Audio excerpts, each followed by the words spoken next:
Episode की शुरुआत में हमें देखने को मिलेगी सू लियाजिया जो कि एक ब्राइट गर्ल है और वो अपने मिशन में है। कॉमिक स्पेस से आई है रियल वर्ल्ड में, जिसकी लाइफ अभी बिल्कुल भी ठीक नहीं चल रही है, जो कि अभी चाइना में हस्बैंड वाइफ के बीच में बहुत ही स्यापा हो गया।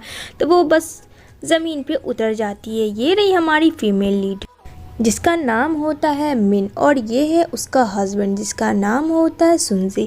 इन दोनों के बीच में बिल्कुल भी नहीं बनती है। वो उसे बहुत गंदी गंदी गालियाँ देता है बस इस वजह से क्योंकि वो मोटी है। तो यहाँ पे कहती है तुम भूलो मत, मैंने तुमसे शादी की थी, तुमने मुझसे शादी की थी। रीज़न यही था कि मैं अपने अंकल के बात पे आ गई थी और मुझे लगा कि तुम मुझे समझोगे। तो यहाँ पे कहता तुम जैसी मोटी को कोई नहीं समझेगा, तुम्हें क्या लगता है मैंने बस शादी इसलिए की थी ताकि मुझे सू फैमिली का हक मिल सके और कुछ नहीं। तुम्हारी फैमिली अच्छी, लेकिन तुम लात जूता खाने के लायक हो। जितना भी मैं तुम्हें मारूं मुझे लगता है उतना कम ही होगा। यहाँ पे वो उसे बहुत ज़्यादा टॉर्चर करता है मिंग को, और उसे बहुत ज़्यादा मारता है। इतना हद तक मारता है कि वो उसे स्टिक से मारना स्टार्ट कर देता है और कहता अगर मुझे पता होता कि इस मोटी भैंस से मेरी शादी होगी तो मैं ज़िंदगी में नहीं करता। मुझे सिर्फ संपत्ति पाना था और कुछ भी नहीं, लेकिन अफसोस थी इस बात का मुझे तुम मिली। वो उसे इतना बोलता है। यहाँ पे कहती है कि तुम लिमिट क्रॉस कर रहे हो, ये मत भूलो कि मैं ही तुम्हारी वाइफ हूँ। तुम्हारे बोलने से ये नहीं होगा कि मैं तुम्हारी वाइफ ना बनूं। आई बात तुम्हें समझ में? और हाँ, मैं कहीं नहीं जाने वाली हूँ। यहाँ पे कहता मुझे पता है तुम जैसी मोटी भद्दी गंवार भैंस औरत मेरा पीछा ऐसे तो नहीं छोड़ेगी। पागल औरत, मैं तुम्हें बताता हूँ कैसे तुम मेरा पीछा छोड़ोगी। यहाँ पे वो उसे मारता है। तो यहाँ पे उसकी सर्वेंट आती है और कहती है मैडम को मत मारिए, हमेशा आप मैडम को मारते रहते, ये गलत है सर, प्लीज़ गुस्से पे कंट्रोल रखिए। ये बेचारी इतनी मोटी होने के कारण वो कुछ नहीं कर पाती है और यहाँ पे वो इस छड़ी को फेंक कर वहाँ से 9-11 हो जाता है।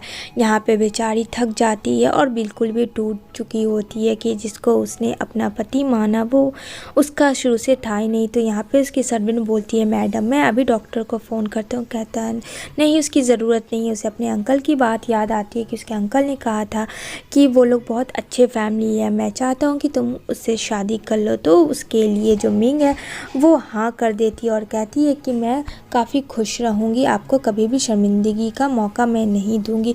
उसे क्या पता था उसके साथ क्या होने को आगे होगा। अब तो यहाँ पे वो बोल देती है जिसके लिए वो रात दिन एक करती है अपने हस्बैंड को खुश रखने के लिए, ताकि वो खुश हो, उसके लिए हर एक चीज़ वो करती है। लेकिन अफसोस की बात तो ये रही कि उसे आज तक उसने एक्सेप्ट ही नहीं किया। रीज़न बस एक था कि वो मोटी और भद्दी थी। अब यहाँ पे आती है सुनजी की माँ, और सुनजी की माँ बोलती है कि ओहो फिर से तुमने मेरे बेटे के साथ लड़ाई की। यहाँ पे बोलती है उसकी सर्वेंट बस करिए मैडम। कहती है ऐसी मोटी भद्दी औरत का यही होना चाहिए। मैं तो अफसोस करके रह गई कि मेरे बेटे ने शादी ही क्यों किया।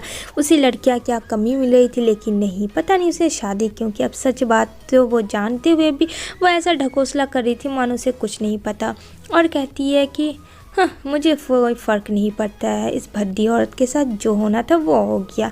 वो कह के वहाँ से चली जाती है। यहाँ पे बोलती है उसकी बेचारी सर्वेंट की प्लीज़ ऐसा मत बोले। यहाँ पे कुछ नहीं कहती। यहाँ पे कहती है कोई मेरा अपना नहीं है, कोई नहीं है, मैं सिर्फ अकेली हूँ।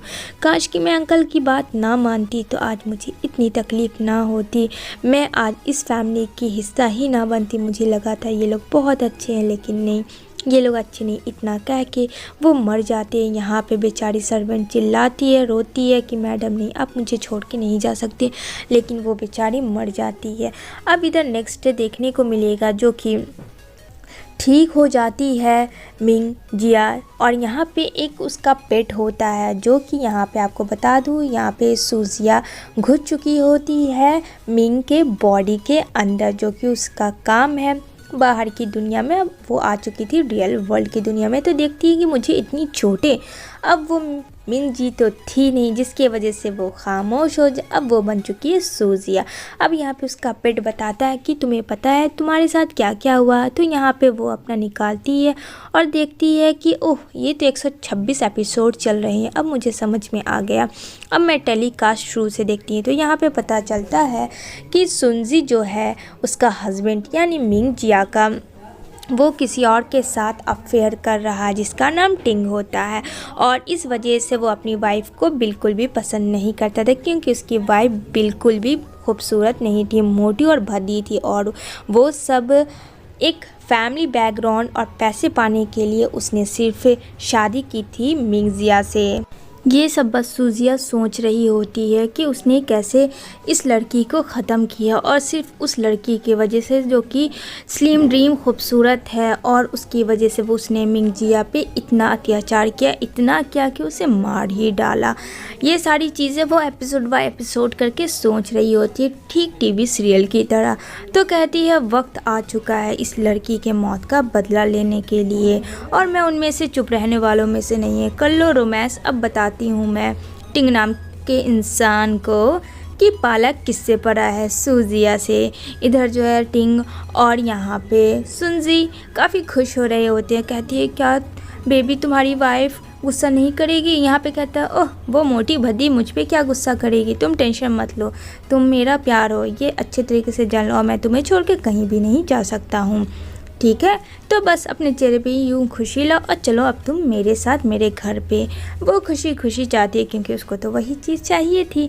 अब वो वहाँ जाती है, यहाँ पे हाथ में हाथ डाल के बैठा हुआ होते हैं, सारे लोग इकट्ठा हो जाते हैं क्योंकि शौक में चले जाते हैं कि सुनजी ने एक लड़की टिंग को लाया जिसके साथ उसका अफेयर चला था, वो टीवी सीरियल्स की हीरोइन थी, उसे सब जानते थे। अब वो उसके घर पे है जिसकी वजह से सुनजी मर मिटा लट्टू हो चुका था उस लड़की पे। यहाँ पे सोच रही होती मैं देखना चाहती हूँ उस मोटी भद्दी औरत को, मैं मज़ा आएगा उसे मज़ा चखाने में। तभी यहाँ पे दौड़ के बेचारी सर्वेंट आती है और कहती है कि क्या हुआ मैम, आपको पता है बाहर सर। कहती है क्या सर, वैसे ये बताओ मैं कौन से कपड़े पहनूँ, ये वाली या ये वाली? तो उसकी सर्वेंट कहती आपको क्या हो गया? यहाँ सर सुनजी किसी और लड़की को ले आए, वो टीवी सीरियल में जो चलती है ना, वो प्यारी सी लड़की और अपने आप में बहुत घमंड कर रही है। तो कहती है ओहो तुम मुझे बता नहीं रही हो मैं कौन से ड्रेस पहनूं? वो कपड़े उपड़े पहन के आती, कहती oh nice to meet you, तुम हो उसकी वाइफ, वैसे ये कपड़े तुम्हारे लिए बने नहीं हैं। वो चुपचाप से सुन रही होती है। कहती है डियर मैंने इन्हें बोला मेरे पास बहुत सारे बुक्स है जिससे इनका फिगर कम हो जाएगा, लेकिन इन्होंने मुझे बहुत कुछ कहा। तो काफ़ी गुस्से में सुनजी कहता है क्या तुम्हें समझ में नहीं आता है? अगर ये कह रही है अगर तुम उस पर अप्लाई कर लोगी तो तुम्हारा क्या चला जाएगा? यहाँ पे कहती है ओहो एक सेकंड, ये मेरा घर है, किस तरीके से क्या बात करनी है वो मुझे पता है, ना कि तुम्हें सुनजी। और हाँ वैसे मैं बता दूँ आज अंकल आने वाले हैं, तुम इसके साथ रहोगे? मैं क्या जवाब दूंगी उन्हें? तुम्हें पता है वो जायदाद से तुम्हें अलग कर देंगे, क्या तुमने इसके बारे में सोचा? ओहो क्या करूं मैं तुम्हारा?